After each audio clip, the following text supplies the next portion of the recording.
The world doesn't hand you the full picture.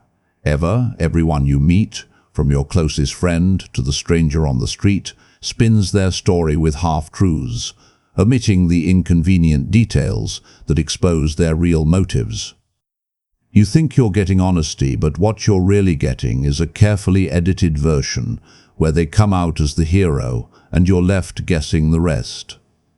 And if you buy into it without question, you end up manipulated, played, and wondering why life keeps knocking you down. Those who survive this game aren't the naive ones who believe every word.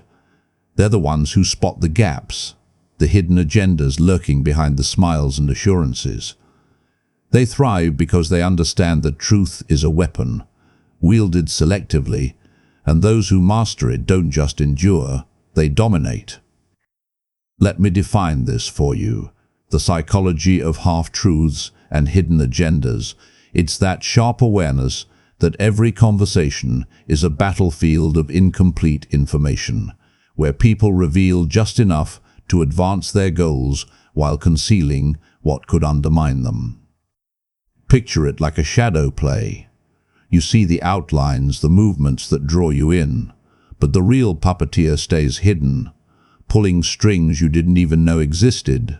This isn't about paranoia, it's raw intelligence, the kind that scans for omissions, reads between the lines, and turns the tables when others try to deceive you. In a world built on illusions, this psychology becomes your shield and your sword, letting you navigate with precision where others stumble blindly. But before we dive deep, let me be crystal clear. This isn't about turning you into a liar or a schemer out to destroy lives. You're learning this to protect yourself, to build unbreakable defenses against those who would use half-truths to exploit your trust. It's natural. Think of it as evolving your instincts, like a predator sensing danger in the wild, not becoming the monster, but outsmarting it. Use it wisely, and it empowers you without costing your soul. In the next part, you'll uncover 8 core lessons that transform how you see every interaction, turning you from a passive listener into a strategic mastermind. Drop this affirmation in the comments. I see the edited truths. Now let's unlock the secrets of half-truths and hidden agendas. You never reveal everything you know. Selective omission is the skill of leaving out just enough details to shape how others see you without crossing into outright lies. It's about controlling the narrative by curating what you share, letting their assumptions fill in the blanks in your favor. Machiavelli once said, "Everyone sees what you appear to be, few experience what you really are." This is the heart of selective omission appearance, crafted through absence. Let's break this down. Imagine you're in a workplace negotiation. Your boss asks why a project was delayed. Instead of admitting you underestimated the timeline, you say, "The team faced unexpected technical challenges." It's true, but you've omitted your role in the miscalculation. Their mind fills the gap, assuming external factors, not your oversight. Or picture a friend asking about your weekend plans. You're meeting a potential business partner, but don't want them prying. You say, "I'm catching up with someone." They assume it's casual, and you sidestep scrutiny. This isn't lying, it's strategic editing. Psychologically, people are wired to accept partial truths because their brains crave closure. You're using that wiring to guide their perception without forcing a false story. The power lies in what you don't say, creating a version of reality that serves you. Most people overshare, spilling every detail out of guilt or fear of silence. They think honesty means full disclosure, so they ramble, exposing weaknesses. Instead, you choose precision.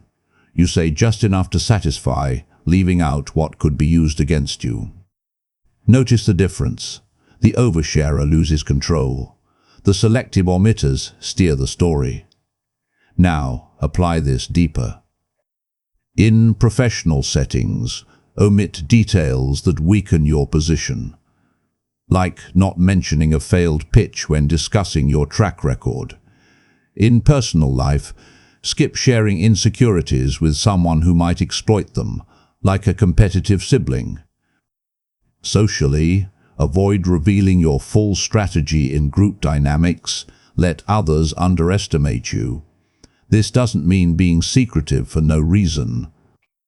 The key principle here is economy of truth. Give only what advances your goal. When you master this, conversations become chess moves. You're not reacting, you're directing. But here's the warning. Don't omit so much that you seem untrustworthy. If you're too vague, people sense deception and pull back. Balance is key. Share enough to build trust, but hold back what keeps you in control. Remember, selective omission is like sculpting with shadow. Every detail you withhold shapes the light others see you in. You always leave room to pivot. Crafting plausible deniability means building your words and actions so you can deflect scrutiny without being caught in a lie. It's your escape hatch when hidden agendas are questioned, keeping you untouchable. Machiavelli said, "A prince must have no other objective, nor any other thought, but war and its methods and practices." For you, the battlefield is perception, and deniability is your shield. Here's how it works. You're pitching a project to a client, but you know your team might miss the deadline. Instead of promising a firm date, you say, "We're aiming to deliver by mid-month, pending resource availability." If delays happen, you point to unforeseen resource constraints, not poor planning. You built a buffer. Or say a colleague asks if you're gunning for a promotion they want. You smile and say, "I'm just focused on doing great work." It's true, but it sidesteps your ambition. Psychologically, deniability works because people hesitate to challenge vague truths. They fear looking paranoid. You're not lying, you're just flexible with interpretation. Most people trap themselves with hard commitments. They say, "I'll have it done by Friday," or "I'm not interested in that role," boxing themselves in. When things shift, they're exposed. Instead, you use phrases like "as far as I know," or "based on what we have now." This keeps you fluid, untied to a single narrative. Apply this broadly. In business, avoid absolute promises. Say we'll do our best to preserve wiggle room. In personal life, dodge questions about sensitive plans with "I'm still figuring things out." Socially, when gossip swirls, stay neutral. "I haven't heard much about that." The principle is control through ambiguity. You're not hiding guilt, you're protecting your freedom to maneuver. When you master this, you're never cornered. Every question has an exit. The warning, don't overdo ambiguity. If you're always evasive, people stop trusting you. Blend deniability with enough clarity to seem reliable. Think of plausible deniability as a locked door with a key only you hold. Others can knock, but they'll never get in. You don't always say what you mean outright. Implied intentions let you plant ideas in others' minds through subtle hints, guiding their assumptions without exposing your full agenda. It's influence through suggestion, not declaration. Machiavelli taught us men judge generally more by the eye than by the hand, for everyone can see and few can feel. Implication is how you control what they see. Picture this. You're in a meeting and you want to lead a new project without seeming power-hungry. Instead of saying, "I want to run this," you comment, "I've been studying similar projects, and I have some ideas that could streamline it." Your boss hears leadership potential without you grabbing for it. Or socially, say you want a friend to join an event without pressuring them. You say, "It'd be great to have someone like you there. The vibe would be perfect." They feel flattered, drawn in, without you begging. Psychologically, implications work because people trust what they infer more than what's stated. They feel like they've cracked the code themselves. Most people are too blunt. They say, "I want the lead role," or "You should come to this party," and it feels pushy, triggering resistance. Instead, you drop hints that lead others to your desired conclusion. It's less about what you say and more about what they hear. In deeper application, use this at work by suggesting expertise indirectly. "I've noticed patterns in our data that could shift our approach." In personal life, influence decisions subtly. "I was thinking a quiet dinner might be nice," instead of demanding it. Socially, imply status without bragging. "I've been lucky to connect with some interesting folks lately." The key is planting seeds, not forcing outcomes. When you master this, you guide without seeming to lead. The balance. Don't be so subtle that your point is missed. If your hints are too vague, you lose impact. Ensure the implication is clear enough to steer, but soft enough to feel organic. Implied intentions are like a whisper in a crowded room. Only those you want to hear it will. You're not the only one hiding agendas. Everyone does. Detecting concealed motives is about spotting the gaps in others' stories, the half-truths they lean on to manipulate you. It's your radar for deception, keeping you one step ahead. Machiavelli said, "A prince must be a fox to recognize traps and a lion to frighten wolves." Your fox-like senses are what uncover hidden intentions. Here's what happens in conversations.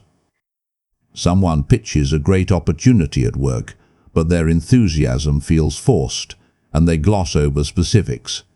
You ask for details, and they pivot to vague benefits. That's a red flag. Their agenda isn't your gain, it's theirs. Or a friend says, "I'm just worried about you," but their tone drips with judgment. They're not concerned, they're controlling. Psychologically, concealed motives show in inconsistencies, rushed explanations, overemphasis on certain points, or dodging direct questions. Your job is to notice these cracks. Think about the most intriguing people you know. They're not fully open books. They leave you guessing, and that's deliberate. Most people take words at face value. They hear it's for your benefit and nod along, missing the ulterior motive. Instead, you question the why. Why are they pushing this narrative? What's left unsaid?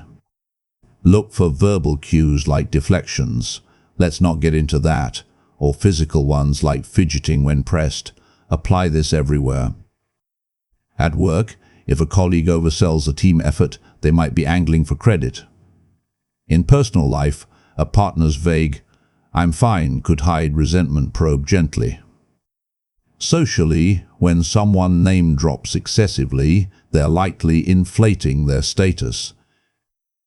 The key is curiosity without accusation. Ask open-ended questions. "Can you tell me more about that?" Their stumbles reveal the truth. When you master this, you're untouchable. No one's half-truths slip past you. The warning, don't assume everyone's deceitful. Some omissions are innocent. Stay sharp, but don't let suspicion poison genuine connections. Detecting motives is like reading a map in the dark. You learn to see by what's missing. You don't always show your true focus. Misdirection is about steering attention away from your real intentions by highlighting irrelevant but believable details. It's a magician's trick, keeping others distracted while you move undetected.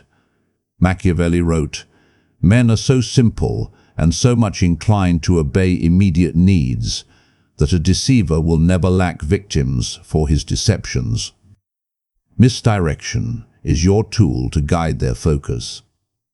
Imagine you're negotiating a deal but don't want to reveal your bottom line.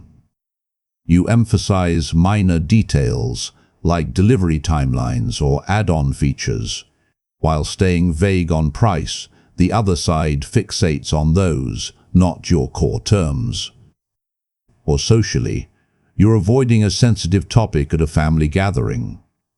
When asked about your career plans, you pivot. "I've been diving into some new hobbies lately. They're surprisingly time-consuming." They latch onto the hobby talk, forgetting the original question. Psychologically, misdirection exploits attention's limits. People can only focus on one thing at a time, so you choose what that thing is. Most people are too direct, spilling their real thoughts or freezing under pressure. They answer questions head-on, exposing their hand. Instead, you redirect. If someone probes your intentions, offer a tangential truth. "I'm more focused on the team's progress right now." It's true, but it shifts their gaze. In deeper scenarios, use this at work by emphasizing a project's benefits to distract from its risks. In personal life, sidestep arguments by focusing on shared goals. "I think we both want what's best here." Socially, dodge gossip traps by redirecting to neutral topics. Speaking of that, have you tried the new coffee place? The principle is control through distraction. When you master this, you're a conductor, directing the room's attention.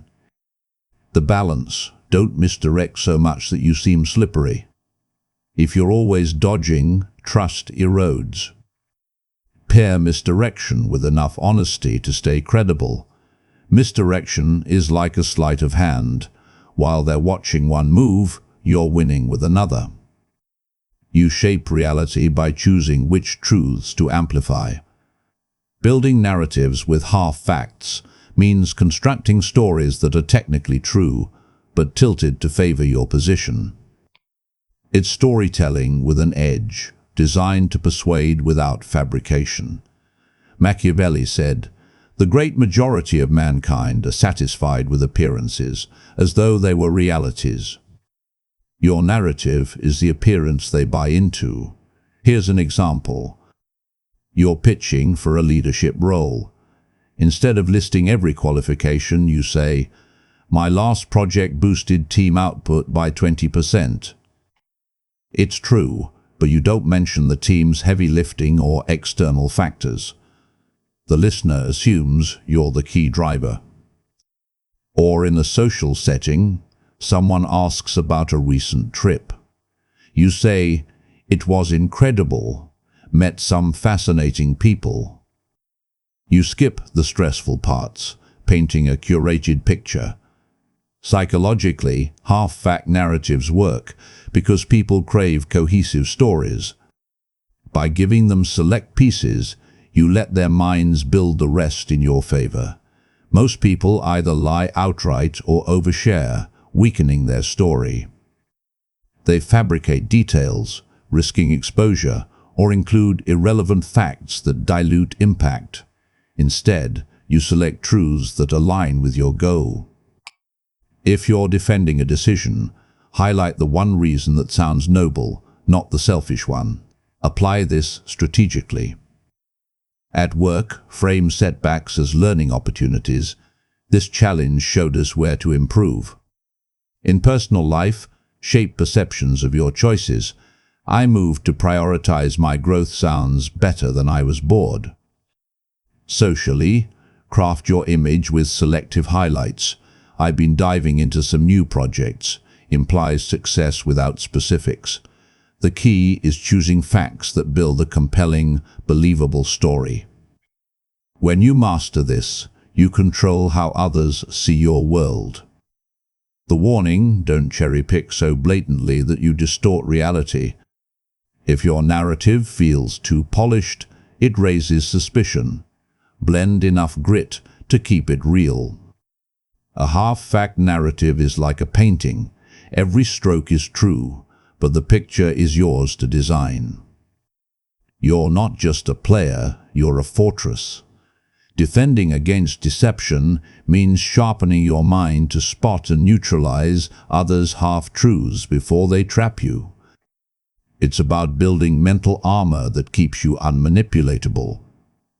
Machiavelli taught, a wise prince must provide that his people need him in every circumstance, good or bad. Your wisdom is your independence, unshaken by others' hidden agendas. Think about a slick salesperson pushing a limited-time offer. They emphasize savings but dodge questions about terms. You counter by asking specifics. What's the cancellation policy? Their hesitation reveals the catch. Or a friend says, I didn't mean to upset you, but their tone feels rehearsed. You probe. What did you mean then? Their stumble betrays intent. Psychologically, deception relies on your passivity. People expect you to nod along. By questioning inconsistencies, you disrupt their script. Look for verbal tics, vague phrases like, it's complicated, or overconfident assurances. Non-verbal cues, like avoiding eye contact, also signal hidden motives. Most people fall for half-truths because they trust too quickly. They hear a plausible story and stop digging. Instead, you adopt a skeptic's lens. You don't accuse, you inquire. Ask why now, or what's the real goal here, to expose cracks in their narrative. Use this everywhere. At work, question sudden, urgent requests, often a ploy for control. In personal life, challenge evasive answers from loved ones. You seem off. What's going on? Socially, when someone pushes a narrative, cross-check their facts subtly. The principle is active awareness. Never assume honesty. When you master this, no one's half-truths can sway you. The balance. Don't let skepticism make you cynical. Some people are genuine. Test, don't attack, to preserve trust. Defending against deception is like building a wall. Each question you ask is a brick that keeps manipulators out. You control when the truth comes out. Mastering the timed reveal means choosing the perfect moment to share select truths, maximizing their impact while protecting your agenda. It's strategic timing, not full disclosure. Machiavelli said, a prince must imitate the fox and the lion, for the lion cannot protect himself from traps, and the fox cannot defend himself from wolves. Timing is your fox-like cunning, striking when the moment is ripe. Picture a job interview. You know a key skill sets you apart, but instead of blurting it early, you wait until the interviewer asks about problem solving. Then you say, in my last role, I resolved a major client issue that saved $1 million account. The timing makes it land harder, or socially, you're navigating a group debate. Instead of arguing up front, you listen, then drop a single well-timed fact that shifts the room. Actually, the data shows otherwise. Psychologically, timing works because attention peaks at critical moments. Your reveal hits when they're primed to listen. Most people spill everything too soon, diluting their impact, or hold back too long, missing the moment. Instead, you wait for the right opening. Watch for emotional cues. When someone's curious or vulnerable, your words carry more weight. Apply this strategically. At work, save key insights for meetings when decision makers are present. In personal life, time serious talks for when emotions are calm, not heated. Socially, drop revelations when the group's focus is on you.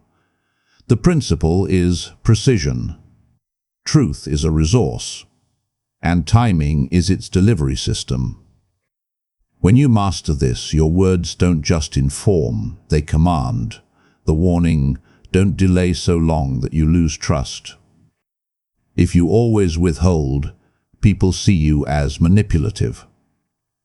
Share enough to stay credible, but time the big reveals for impact. A timed reveal is like an archer's shot. Wait for the perfect moment, and your arrow never misses. You've just learned the 8 traits of mastering the psychology of half-truths and hidden agendas. But knowledge without action is like a book you never open. It's useless unless you apply it. Pick one lesson, maybe selective omission or detecting concealed motives.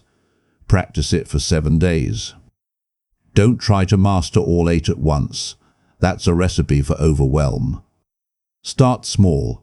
In your next conversation, notice what someone leaves out, or try omitting one unnecessary detail yourself. Track how it shifts the dynamic. You'll see results faster than you think. Now, let's be clear about responsibility. These tools are for your protection, not to harm others. The world is already full of manipulators twisting half-truths to exploit the naive. You're learning to spot their games, to shield yourself, and to move through life with clarity. But power comes with a duty. Use these insights to build your strength, not to tear others down. The bigger picture is a world where sharp minds like yours create balance, outsmarting the deceivers without becoming one. You're not here to add to the chaos, but to navigate it with purpose. There are 2 types of people in this game: those who manipulate others with half-truths, and those who become unmanipulatable by seeing through them. The first type seeks power over others, the second seeks power over themselves.